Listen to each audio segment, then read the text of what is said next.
I want to start by saying something important. I shake every single time I tell this story. Every time. And I have told it 1,000 times because I absolutely refuse to be called a liar. There are police documents. There are witnesses. There are bullet holes. This happened in December of 1999, my birthday, and it changed me in ways I'm still sorting out to this day. It started the way a lot of bad nights start, a challenge. I was at the local club where I played pool leagues, feeling alone on my birthday, just me and my friend. I'll call him Ryan. We got to talking about fear, and I said something stupid, something I genuinely believed at the time. I said, "After everything I've been through, I am fearless." Ryan looked at me and said, "This will change your mind." And I don't like to be challenged, so I said, "Let's go." That was my first mistake. There were 3 of us, me, Ryan, and a man I had never met before. I'll call him John. We drove out on a local road on the outskirts of town. Halfway there, I had to stop. I got back in the car and noticed John had taken a .38 special from the glove compartment. I said, "What are you doing with that gun?" He said, "Where we're going, we'll need it." I said, "But you can't see what you're shooting out there." He said, "I feel better with it." I should have turned around right then. I didn't. We arrived at the road that turned back into the woods. I got out of the car. Instantly, I heard it. Loud drums, deep, rhythmic, like a heartbeat, coming from the darkness ahead. I spun around. "What is that? Don't you hear that?" Ryan and John looked at each other. Then they said, "We didn't say anything because we wanted to see if you could hear it too." We all heard it, and none of us could explain it. There were 2 buildings and a small shed. The sound was coming from the shed. I walked to the doorway of the first shack. My mind stopped. In the corner, on the wall, written in black ink, 1 word, "Hell," and beneath it, an arrow, pointing straight down into the floor. The floor had a hole, 2 to 4 feet deep. Near the wall was an altar, and on that altar sat a dead turtle, drained completely of its blood. In the center of the floor was a pentagram, built from rocks. I kicked it apart. Every single piece. Remember that, because it matters later. I moved to the larger shed and back. The floors were gutted. Hooks hung from the ceiling, and the walls were red. I said, "That's blood." The guys said, "Probably paint." I said, "I know blood and I know paint. That is blood." We left, went to a restaurant in a nearby town, tried to act normal. On the way home, I looked in the rearview mirror at John. His eyes had changed, dark rings around them. His features were different. I am not going to over-describe it. I'll say it plainly. The man in the back seat did not look like the man who had gotten in the car. I asked Ryan quietly, "Are you seeing this?" He said, "Why do you think I have the pedal to the metal?" Ryan stopped at a Shell station. It was dark. John couldn't see me, only in the mirror. I started praying, not out loud, in my head. My lips were not moving. And then John said it, the words I was thinking, the exact words I had not spoken. "You left him. He isn't listening." I knew that was a lie. I would never leave God. But the fact that he said it, I jumped out of the car. I saw an officer nearby and nearly ran to him. Told him everything. He said, "Go to the county office and file a report." I drove nearly 100 miles an hour to get there. The cop at the county office laughed. I would find out later why. I went back out there. I know. Ryan and I drove to Constantine. I told him, "Do not go down that road." He said, "We'll be all right." The moment I reached up to hit the overhead light, a shotgun blast. My Cadillac window shattered.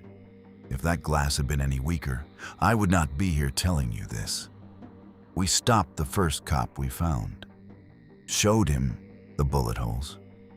Clear as day. He treated it like a joke. 4 armed men had met us at the entry to that road. They told us never to come back. That was Halloween night. I went back one more time, with my sister-in-law and her cousin. Cameras. I wanted proof.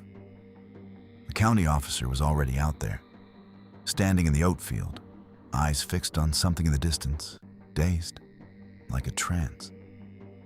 I told him what had been happening. He said, "There haven't been any activities here for a long time." I said, "Then why is there a fresh beer can out here?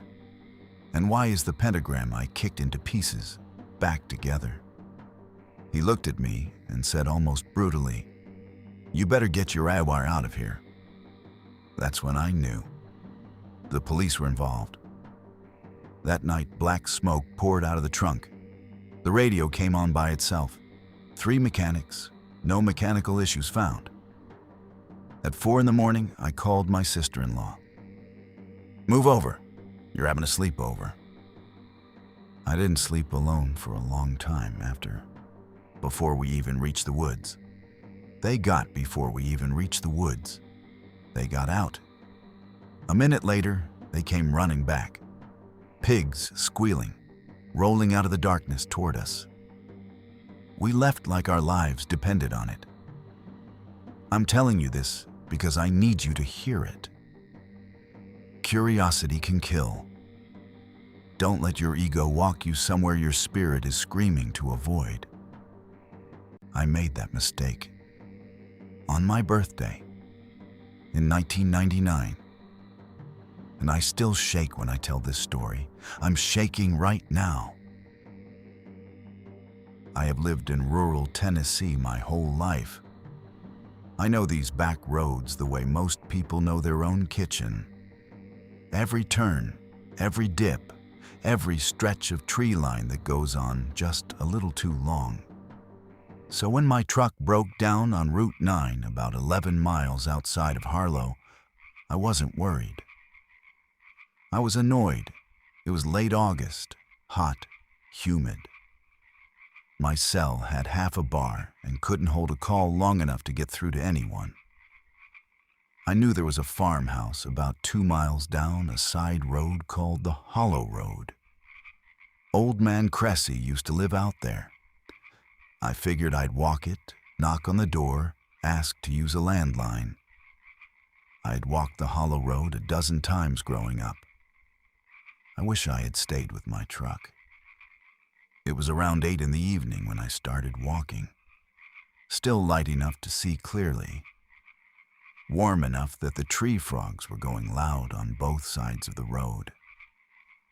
About a quarter mile in, they stopped. If you grew up in the country, you know what I mean when I say that silence is its own kind of sound. The frogs and crickets out here, they don't just stop. Not unless something makes them. I slowed down, looked both ways into the grass, listened. Nothing. Just that thick, pressing silence. I told myself it was an animal, a deer moving through. Something that had spooked the frogs for a moment. I kept walking. The frogs did not come back. About half a mile in, I smelled it. I can only describe it as sweet and wrong at the same time. Like something that had been alive recently was not anymore, but mixed with something almost floral, like someone had tried to cover it up. I have deer hunted since I was 9 years old. I know what a dead animal smells like. This was not exactly that. It was heavier, warmer somehow. I pulled my shirt up over my nose and kept walking, because the farmhouse was a mile and a half ahead. and turning back meant another 2 miles to my truck in the dark. I told myself it was a coyote kill in the field. I told myself a lot of things. That night, I saw the farmhouse from about 400 yards out. One light on in the downstairs window, yellow and dim, like a lamp with a low bulb. That was reassuring. Someone was home. But as I got closer, I noticed that the light wasn't steady. It flickered, not like a candle. More like something was moving between it and the window, back and forth. Slowly, I stopped walking. I stood there on that dirt road for a long moment, watching that light shift and sway behind the glass. And then it went out completely. The house went dark, and something inside me said, "Do not go to that door." I turned around. I had made the right call. I was going back to the truck. I would sleep in the cab until morning if I had to. That's when I saw the figure standing in the field to my left. Just standing there. Still as a fence post, maybe 60 yards off the road. I couldn't make out features. Just the shape of a person. Tall, arms at their sides. Facing me. I said, Hey, I broke down on Route 9, just trying to get to the Cressy place." Nothing. "You all right out there?" Nothing. I started walking. Fast, but not running. Because something in my brain said that running would be the wrong thing to do. I watched the figure over my shoulder. It didn't move. But every time I looked back, it seemed closer to the road. Not moving, just closer. I was about halfway back to the highway when I heard it, singing, low and flat, coming from the tree line on my right. Not a song I recognized, not words I could make out, just a tone that rose and fell in a rhythm that made my skin feel wrong. I started running. I don't care how it sounds. I am not ashamed of it. I ran. Because whatever was singing in those trees was not singing to itself. It was singing to me. The rhythm of it changed when I started moving. It sped up. I could hear the grass on both sides of the road moving. Not the wind. There was no wind that night. The grass was moving because something was moving through it. On horns, on the horn. I waved it down, screaming on the horn. I waved it down, screaming. The driver, a man in his 50s who had been hauling feed, pulled over. He took one look at me and unlocked the door without asking a question. I got in. I told him to drive. Just drive. He did. After a mile or so, he looked at me sideways and said, "You come off the hollow road?" I told him yes. He nodded slowly. He didn't seem surprised. He didn't ask what I saw. He just said, "Nobody goes down that road at night anymore. Not since the Cressy family left." I asked him when they left. He said, "About 11 years ago, after they found what was in that field." I did not ask him what they found. I did not want to know. I still don't. I have driven past the entrance to the hollow road exactly once since that night. In daylight, without slowing down. The grass on both sides was tall and still. The road disappeared into the trees the same way it always has. There was nothing there. Nothing you could point at. But I know what I heard in those trees. I know what was moving through that grass. And I know that figure in the field did not walk there from anywhere. Some roads, once you walk them at night, walk with you forever. Trust what your body tells you. It knows things your mind hasn't caught up to yet. My husband Aaron and I had been saving for that trip for 2 years. A cabin in the Appalachian Mountains of western North Carolina, off-season. No neighbors for 3 miles in any direction. No Wi-Fi, no cell service, no nothing. That was the whole point. We were burned out. 2 jobs each. 2 kids we'd left with my mother for 5 days. We needed silence. We got there just before dark on a Friday in late October. The cabin was exactly what the listing said. Beautiful, isolated, old wooden beams, a stone fireplace, a porch that looked out over 40 miles of ridge. Aaron made a fire. I opened a bottle of wine. For about 3 hours, everything was perfect. It was just after 11 when we heard it. 3 knocks. Slow, deliberate, on the front door. We looked at each other. Aaron said, "Who on earth?" He went to the door. I followed, because I was not staying in that room alone. He opened it. There was no one there. Just the porch, the dark tree line, the sound of wind moving through the pines. He stepped out and looked both ways, walked to the edge of the porch and looked down the trail. Nothing. We went back inside. He said, "Probably a branch. Old cabin, old wood, things settle." I said, "That was 3 knocks, Aaron." He locked the door. We went to bed around midnight. I could not sleep. I lay there for a long time listening to the wind, listening to Aaron breathe, trying to let myself relax. And then I heard breathing that wasn't Aaron's. Low, close, right on the other side of the bedroom window. The window was about 4 feet from where I was lying. The curtain was drawn, but thin. I could see the shape of the frame in the dark. I did not move. The breathing continued, slow, patient, like whatever was out there had been there a long time and intended to stay. I reached over and shook Aaron awake. I covered his mouth before he could speak. I pointed at the window. We both lay there and listened. 3 seconds. 5. 10. Then it stopped.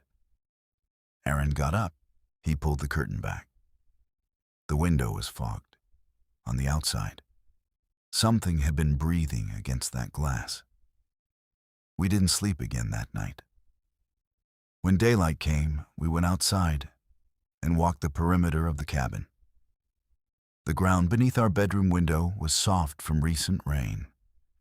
There were no footprints, but the grass was pressed flat, in a wide oval, like something large had been crouching there for a long time. Aaron was quiet. He is not a superstitious man. He is an engineer. He builds bridges for a living. He does not spook easily. He looked at that pressed grass for a long moment, and then he looked at me. He said, "We're staying." Not because he wasn't scared. I think because leaving in daylight felt like admitting something neither of us was ready to admit. We stayed. That was the wrong decision. The second night was different. The knocking came again, but this time it wasn't on the door. It was on the walls, moving. 3 knocks on the north wall, then silence. Then 3 knocks on the east wall, then silence, working its way around the cabin. Aaron grabbed the fireplace poker and I grabbed my phone even though I knew there was no signal. I don't know why. You reach for things. The knocking made its way all the way around the cabin and stopped at the front door. Then the door handle moved, slowly. Down, then back up. We had locked it, deadbolt, chain. The handle moved again, then stopped. Silence. And then, right outside the door, so close it felt like it was already inside. A voice. Low, almost gentle. It said my name. I am not going to pretend we were brave. We grabbed our bags, and I mean, we grabbed them. We did not pack, we did not discuss, and we went out the back door running. Aaron had parked the car about 30 yards from the back of the cabin. We made it in seconds. He got it started. We did not look back. We drove down the mountain at a speed that should have killed us on those switchbacks. Neither of us spoke for 20 minutes. When we hit the first town with a gas station, Aaron pulled in and sat there with his hands on the wheel. Then he said, very quietly, "How did it know your name?" I did not have an answer. I still don't. 2 weeks after we got home, I found myself searching online for anything about that cabin, that area, that road. I found a local newspaper archive. A story from 9 years earlier. A couple had stayed in a cabin in that same area, reported strange sounds, strange marks around the property, filed a report with the county sheriff. The sheriff's office investigated. They found evidence of what they described as long-term habitation in the woods surrounding several remote cabins in that area. Meaning someone, or more than one person, had been living out there, watching. The investigation went quiet after a few months. No arrests, no explanation. The rental listing for our cabin is still up. Still gets 5-star reviews from people who go in the summer when the days are long. Nobody mentions October. Nobody mentions what comes to the cabin when the season turns and the mountain goes quiet. But I know, and now you do too. 3 stories. 3 sets of people who went somewhere they maybe shouldn't have, or who had something come to them they never asked for. In those woods in Michigan, a young woman on the Hollow Road in Tennessee, a couple in a cabin in the Appalachians. Different places, different years, the same lesson. There are things out there that do not follow the rules we think the world runs by. Things that press their breath against your window. Things that know your name without being told. Some of us walk away. Some of us barely. The ones who don't, well, you never hear their version of the story. So tonight I'm asking you to do one thing. Trust that feeling. You know the one in your gut that says, not this road, not this night, not this door. Listen to it. Stay safe out there. Thank you for watching. If this story stayed with you, share it. Because some things should not be faced alone, and